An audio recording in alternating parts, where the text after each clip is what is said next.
Pregnant हुई, psycho type की बिल्कुल अजीब सी, ये वैसे ही थे। मेरा बच्चा नहीं रहा। मुझे अपने बच्चे को खोने के बाद ऐसा फील हुआ, जो उस रात को मेरे साथ हुआ ना, वो रात में मरते दम तक नहीं भूल सकती। उन्होंने मुझ पे फिर से हाथ उठाना स्टार्ट कर दिया। मेरे मुंह पे से पानी लेके पानी फेंक देते थे कि उठ उठ बैठ। एक मरी हुई लड़की से एक डिवोर्सी लड़की बेटर होती है। तो अभी इस टाइम पे 2 केस बहुत ज़्यादा सुनने में आ रहा है, एक ट्रिशा शर्मा एंड एक दीपिका नगर का। वैसे कोई केस देखो ना, किसी लड़की के साथ, किसी के भी साथ ऐसी चीज़ें होती हैं तो बहुत ज़्यादा बुरा फील होता है यार, बहुत ज़्यादा। बहुत सारी लड़कियां ना ये सोच के सहती रहती हैं, जो उनके साथ होता है वो ये सोच के ना चुपचाप सहती रहती हैं कि एक टाइम पे सब ठीक हो जाएगा। और ऐसा हमारी सोसाइटी में भी बोला जाता है। इनफैक्ट कहीं ना कहीं माँ बाप, फैमिली, हर कोई ये बोलता है कि टाइम के साथ ठीक हो जाएगा, ठीक हो जाएगा। पर हर केस में हर बार ऐसा नहीं होता है। कभी कभी ना सही टाइम पे गलत के अगेंस्ट स्टैंड लेना बहुत ज़्यादा ज़रूरी होता है। इस वीडियो में मैं भी अपनी कुछ पर्सनल चीज़ें आपसे शेयर करना चाहती हूँ, जो कि अभी मैंने सोचा नहीं था कि मैं आपसे इतनी जल्दी ये सारी चीज़ें शेयर करूँगी। पर होता है ना, कभी कभी दिल बहुत हैवी होता है, बहुत भारी होता है, एंड वो सारी चीज़ें हम फ्लैशबैक में चले जाते हैं और हमें वो सारी चीज़ें याद आती है जो हमारे साथ भी हुआ है। मेरी शादी भी आज से 6 साल पहले हुई थी, 2020 में। एंड मेरे साथ भी ना शादी के कुछ ही दिन बाद से ये सारी चीज़ें स्टार्ट हो गई थी। जो पहली बार मुझ पर डोमेस्टिक वायलेंस किया गया वो शादी के 1.5 महीने बाद था। लड़ाई झगड़ा, अब्यूजिंग एंड डोमेस्टिक वायलेंस, सब कुछ। और मैं ना कहीं उन सारी चीज़ों को सहती गई। ये मैं भी यही सोचती थी। मैं गांव की सीधी सादी सी सिंपल सी लड़की थी। मेरी फैमिली में, मेरे घर में, मेरे रिलेटिव, मम्मी पापा, सब ने यही सिखाया था कि छोटी मोटी चीज़ें हर घर में होती है। 4 बर्तन होते हैं तो खड़कते हैं, और ऐसा नहीं है कि इन सारी चीज़ों से तुरंत कोई रिश्ता ख़त्म कर दे, तोड़ दे या घर भाग के आ जाए, ऐसा नहीं होता है। चीज़ों को सही करने का ट्राई करना चाहिए। और मैं भी वही करती जा रही थी। मुझे भी लग रहा था कि चलो शायद अब ठीक हो जाएगा, शायद अब ठीक हो जाएगा। और मैं पता है ऐसा सोचती थी कि ना किसी को भी अपने प्यार से जीत सकते हैं। अगर आप सामने वाले को प्यार देंगे, केयर करेंगे, उन्हें रिस्पेक्ट देंगे, सब कुछ, तो कभी ना कभी आप उनके दिल में जगह बना लेंगे। और मैं भी यही सोचती थी। मैंने अपनी मम्मी को वही चीज़ें करते देखा था कि रिश्ते कितनी लॉयल्टी से निभाए जाते हैं। ऐसे मतलब करते करते काफ़ी टाइम अगर मैंने अपनी फैमिली में, अपने मायके में एक चीज़ भी नहीं बताई थी। मतलब वहाँ सबको ये लगता था कि सब कुछ बिल्कुल सही है, कुछ भी गलत नहीं है, कुछ भी प्रॉब्लम नहीं है इसकी लाइफ में, ये बहुत खुश है। फिर एक टाइम आया ना, जो शायद हर लड़की के लिए बहुत खुशी का टाइम होता है, बहुत अच्छा, एक सपने जैसा होता है, ख्वाब जैसा। वो टाइम आया और मैं प्रेग्नेंट हुई। जैसे ही मतलब प्रेगनेंसी का पता चला तो घर में ये बातें होने लगी मेरे ससुराल में कि अब इसको इसके मायके भेज देते हैं, तो उन्होंने ये बोला कि हमारे यहाँ सहता नहीं है और पहला बच्चा, इसीलिए तुमको मायके जाना होगा। तो पहले तो मेरा बहुत ज़्यादा मन था कि नहीं, मैं इनके साथ रहूँ। ये पति पत्नी का एक बहुत खूबसूरत टाइम होता है। तो मैंने सोचा कि इनके साथ रहूँगी। अगर मैं इस टाइम पे इनके साथ रहूँगी ना, तो शायद इनको मुझसे और हमारे होने वाले बच्चे से, दोनों से एक अटैचमेंट होगा, एक प्यार होगा। तो मुझे इस टाइम पे इनके साथ रहना चाहिए। मैंने अपने घर पे भी बोला कि नहीं, मुझे वहाँ नहीं आना मायके में, मुझे ससुराल में ही रहना है। और मैंने अपने ससुराल में बोला मुझे नहीं जाना है। पर उन्होंने बोला कि नहीं, हमारे यहाँ सहता नहीं, तुमको जाना होगा। अभी नहीं, मतलब कुछ टाइम तुमको 3rd मंथ लगे, उससे पहले जाना होगा। तो अभी तो स्टार्टिंग था, मुझे पता चला। वो टाइम भी मुझे याद है, वो कोरोना का ही टाइम चल रहा था तब। मतलब वो जो चीज़ें मेरे साथ होती थी वो कभी भी रुकी नहीं, वो तब भी वैसे ही होता गया। ऐसा नहीं है कि मैं प्रेग्नेंट हूँ, मेरे पेट में बच्चा है तो कोई चीज़ ठीक हो। मुझे उम्मीद थी कि ठीक हो जाएगा। मेरी मम्मी या फिर जो भी मेरे आसपास में लोग थे ना, वो लोग हमेशा कहते थे कि जब ना एक बच्चा होता है ना, कितना भी बुरा से बुरा इंसान हो, वो जब बच्चे का मुंह देखता है, जब बच्चा होता है ना, तो वो सुधर ही जाता है। तो मुझे भी ऐसे ही बोला गया। तो मैं बहुत खुश थी कि शायद अब सब कुछ ठीक हो जाएगा मेरी लाइफ में। फिर एक दिन मैं वो रात कभी नहीं भूल सकती। जो उस रात को मेरे साथ हुआ ना, वो रात मैं मरते दम तक नहीं भूल सकती। घर में सिर्फ मैं और मेरे हस्बैंड थे, बाकी इनकी फैमिली गांव में गई थी। इनके गांव में कुछ था, वहाँ पे कोई ऐसा ओकेज़न फंक्शन, तो वहाँ वो लोग गए थे। मैं और मेरे हस्बैंड घर पे थे। तो ऐसे ना रात के टाइम पे ना किसी बात पे ये बहस करने लगे, हमारी बहस होने लगी। और वो मतलब ऐसे करते कि उन्होंने मुझ पर फिर से हाथ उठाना स्टार्ट कर दिया। और 1-2 बार नहीं, कई बार, मतलब एक रात में कई बार, ये जानते हुए कि मैं प्रेग्नेंट हूँ, मेरे पेट में बच्चा है, फिर भी इन्होंने मुझ पर कई बार हाथ उठाया, कई बार। मतलब सारी रात हमारी लड़ाई होती रही, झगड़े होते रहे, बहस होती रही। पता है, ये मतलब जैसे होता है ना कि एकदम अजीब से इंसान होते हैं, साइको टाइप के, बिल्कुल अजीब से, ये वैसे ही थे। इन्होंने मुझे बोला कि मैं ना तुमको सोने नहीं दूँगा पूरी रात। तुमको नहीं, तुझे, मैंने तुझे पूरी रात सोने नहीं दूंगा, तू सोने का ट्राई करेगी, मैं तुझे बार बार उठाऊंगा। और उन्होंने ऐसा ही किया। मुझे जब नींद आने लगी ना, मैं तो एकदम परेशान हो गई, थक गई। एक तो मतलब मैं प्रेग्नेंट हूँ, उसके बाद मतलब ऐसे ही मेरी तबीयत सही नहीं लग रही थी। उसके बाद इतना ज़्यादा टेंशन, ट्रॉमा, लड़ाई झगड़ा।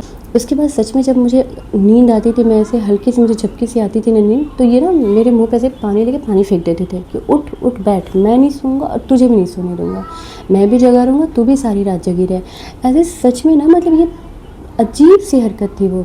और वैसे करते करते ना सच में भोर होने लगा, मतलब मेरी आंखों के सामने ना जगह जगह उजाला होने लगा। मैं कितनी बार बोली मुझे सोने दीजिए, मुझे सोने दीजिए। तो सुबह के 6 बज रहे थे, 6 सवा 6 के लगभग हो रहे थे। तब इन्होंने मुझसे बोला कि पहले मेरे सामने बैठ और मुझसे हाथ जोड़ और बोल कि प्लीज़ मुझसे गलती हो गई, मुझे माफ़ कर दीजिए और प्लीज़ मुझे सो जाने दीजिए। मेरी हालत ऐसी हो रही थी, मुझे ऐसा लग रहा था कि या तो मुझे कुछ हो जाएगा, मैं बेहोश हो जाऊंगी, मैं ऐसे तो सर्वाइव नहीं कर पाऊंगी। तो अब मैंने सच में ना, मेरे पास कोई ऑप्शन नहीं था। मैंने सच में उनसे हाथ जोड़ी, मैंने हाथ जोड़ा और बोला कि प्लीज़ मुझसे गलती हो गई, मुझे माफ़ कर दीजिए, मुझे सो जाने दीजिए, प्लीज़ मुझे थोड़ा सा सो लेने दीजिए। तब जाकर उन्होंने बोला कि ठीक है, अब तुम सो सकती हो, जाओ सो जाओ। फिर मैं सो गई। मेरी हालत, मेरी मतलब फिज़िकली भी एंड मेंटली भी मैं इतनी ज़्यादा डिस्टर्ब थी। उसके बाद मैं सोई एंड फिर सुबह हुई और उसी दिन, मुझे वो डेट भी याद है, 25 मई का डेट था वो। 25 मई को शाम के टाइम मुझे अचानक से ब्लीडिंग स्टार्ट हो गई। मतलब मुझे लगा कि शायद कभी कभी होता है, थोड़ी सी स्पॉट दिखते हैं, रुक जाता है ऐसा कुछ, लेकिन वैसा कुछ भी नहीं हुआ और ब्लीडिंग स्टार्ट हो गई। फिर मैंने जाके अपने हस्बैंड को बताया कि ऐसी ऐसी चीज़ें हैं, मुझे ब्लीडिंग स्टार्ट हो गई और मुझे पेन भी हो रहा है। तो और वो कोरोना का टाइम था और फिर ये मुझे लेके हॉस्पिटल जाने लगे, हॉस्पिटल के लिए। एंड ना कोई भी हॉस्पिटल में ना डॉक्टर मतलब देखने को तैयार नहीं हो रहे थे, वो सिर्फ कोरोना के पेशेंट को ही देख रहे थे, ऐसे नॉर्मल किसी पेशेंट को देखने को मतलब देख नहीं रहे थे सही से। वो टाइम भी ऐसा था। तो अब मुझे तो इतना याद नहीं है, मुझे तो एक जगह हॉस्पिटल में ले जाके बैठा देते थे और खुद जाके डॉक्टर से मतलब मिलते थे, बात करते थे, जाते थे। तो मतलब ये जो आके बाहर बताते थे कि डॉक्टर मिलने मतलब देखने को तैयार नहीं है, बहुत सारे पेशेंट हैं, वो बोल रहे हैं कि प्रेगनेंसी वाली जो चीज़ें हैं, मतलब कोई प्रेग्नेंट तो उनको लेके आप कहीं और जाइए, यहाँ कोरोना वाले पेशेंट हैं, ऐसी सारी चीज़ें मतलब हुई कि कोरोना की वजह से बहुत ज़्यादा प्रॉब्लम हुई। शाम को ब्लीडिंग स्टार्ट हुई थी और रात हो गई लगभग, अब इतना तो मुझे याद नहीं, पर रात हो गई थी, 9-10 जो भी बज रहे हो, रात हो गई थी।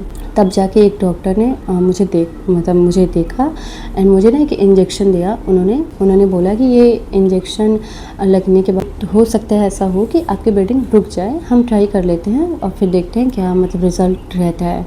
उन्होंने मुझे एक इंजेक्शन लगाया और इंजेक्शन भी ना बहुत मतलब पेनफुल था, बहुत दर्द किया और मुझे ऐसे भी पेन हो रहा था बहुत एंड ब्लीडिंग हैवी होती जा रही थी और पूरी क्लॉटिंग होने लगी थी। मतलब ऐसा नहीं था कि सिर्फ ब्लीडिंग, मतलब पूरे क्लॉट आ रहे थे ऐसे।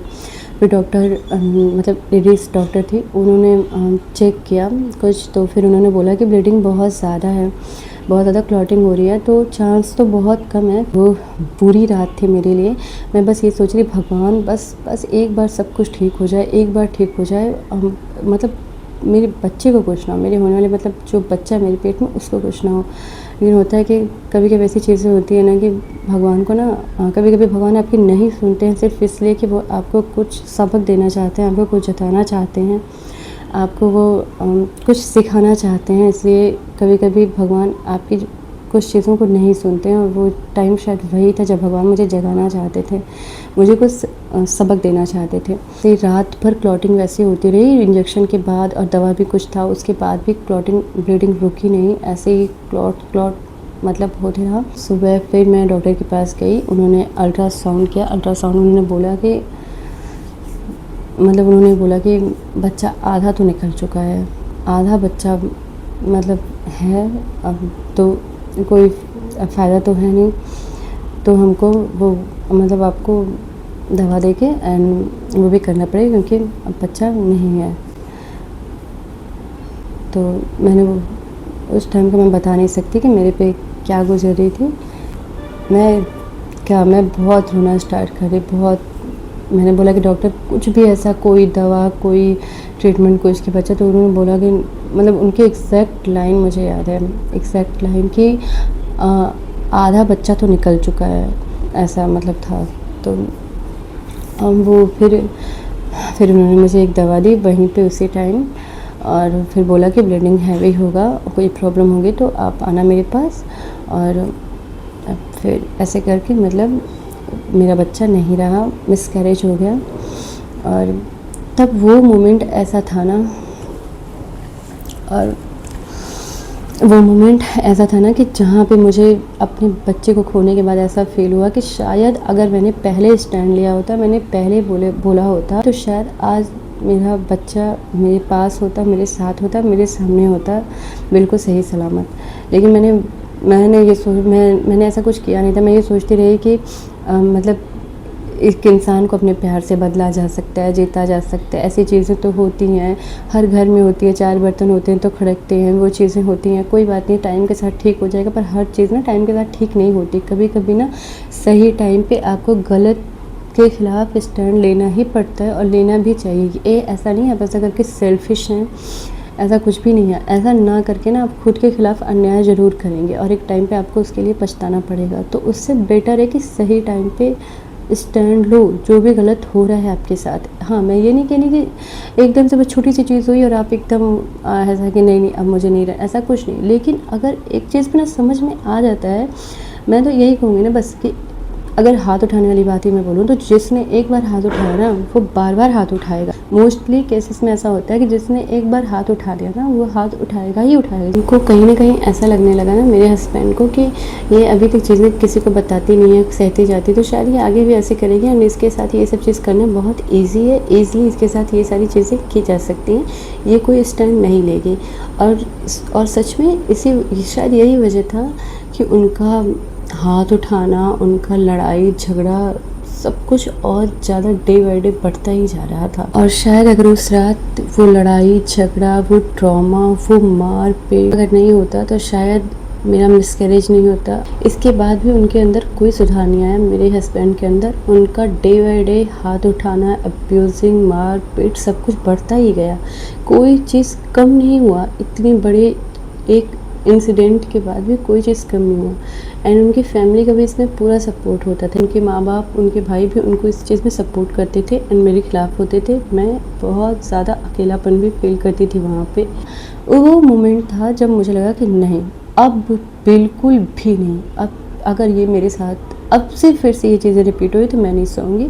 और फिर मैंने अपने घर में भी ये सारी चीज़ें बताई। इतना बड़ा लॉस होने के बाद मुझे ये चीज़ समझ में आई। तो बस मैं यही बोलना चाहूँगी कि आप ना इतना बड़ा लॉस होने का वेट मत करो। चाहे मैं उन लड़कियों से भी बोलना चाहूँगी जो इस दौर से गुजर रही हैं, और मैं उन पेरेंट्स से भी बोलना चाहूँगी, उन जो भी पेरेंट्स फैमिली में उनसे भी बोलना चाहूँगी कि कहते हैं ना कि एक मरी हुई लड़की से एक डिवोर्सी लड़की बेटर होती है। तो बस वही है कि टाइम पे ना किसी भी चीज़ को समझो, उसकी सीरियसनेस को समझो कि चीज़ें कितनी सीरियस हैं। एंड बाकी तो कुछ चीज़ें होती हैं जो हमारे हाथ में नहीं होती हैं, कोई भी नहीं चाहता कि उसके साथ ऐसी चीज़ें हों। फिर आगे की जो भी चीज़ें हैं वो मैं कभी किसी और वीडियो में आपके साथ शेयर करूँगी। एंड अगर आप जानना चाहेंगे कि आगे फिर क्या हुआ तो आप कमेंट में भी पूछेंगे तो मैं एक वीडियो बनाऊँगी प्रॉपर उस पर। और अभी बहुत ज़्यादा रात हो गई है, मिलते हैं नेक्स्ट वीडियो में। एंड प्लीज़ अपना ख्याल रखें, अपना ध्यान रखें, और कुछ भी चीज़ हो ना किसी एक पर्सन से आप शेयर ज़रूर करें। मेरी वाली गलती ना करेंगे, किसी से भी शेयर ना करें, कि कोई ना कोई एक इंसान से ना आप अपनी चीज़ें शेयर ज़रूर करें, इससे मन भी हल्का होता है। एंड कोई ऐसा होगा जिसको आपकी चीज़ें पता होगी कि आप किस दौर से गुजरे हो, किस दौर से गुजर रहे हो। तो इसीलिए किसी न किसी से अपनी चीज़ें शेयर ज़रूर करनी चाहिए। इसीलिए मैंने भी शेयर किया कि ताकि मन हल्का होता है, मेरी चीज़ों से शायद किसी को कुछ सीखने को मिले। एंड मिलते हैं किसी और वीडियो में। Bye bye and take care.